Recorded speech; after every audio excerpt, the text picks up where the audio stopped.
Hey guys, it's good to catch up with you again. Hope you are all doing well. If you are going through a rough patch, stay strong and weather the storm, for good times are ahead. Well, let's move into the video.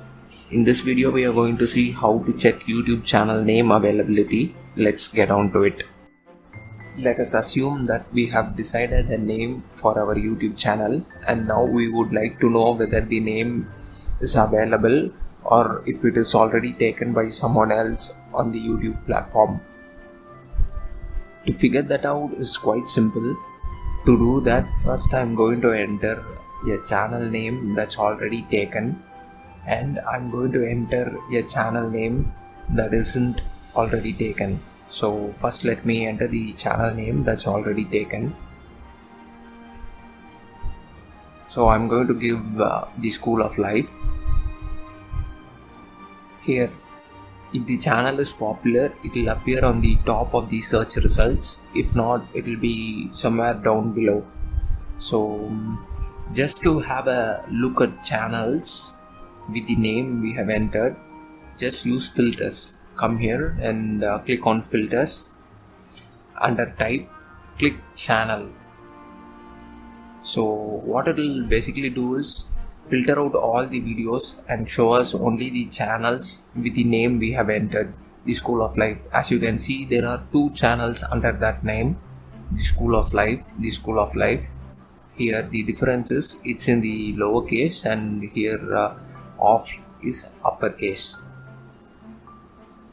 So that's how you figure out how to check a channel. So if the channel's name is already available, it will pull up here. So now what I'm going to do is type the name that's not already taken.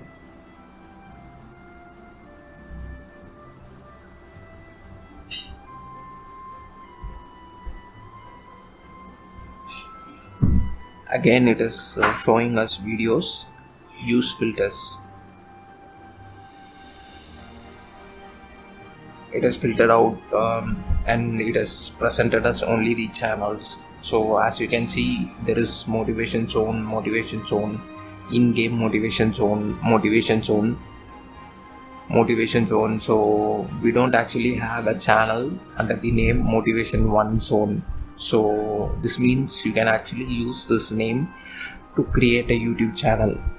So that's it guys, it's very simple. So that's how you figure out whether your channel name is already taken or if it's still available for us to take. Well, that's it for now guys. Hope that was useful. If you have any suggestions or queries, feel free to drop it in the comment section below. I will do my best to offer a solution to that. Thank you for watching, and don't forget to hit the subscribe button. See you in the next video.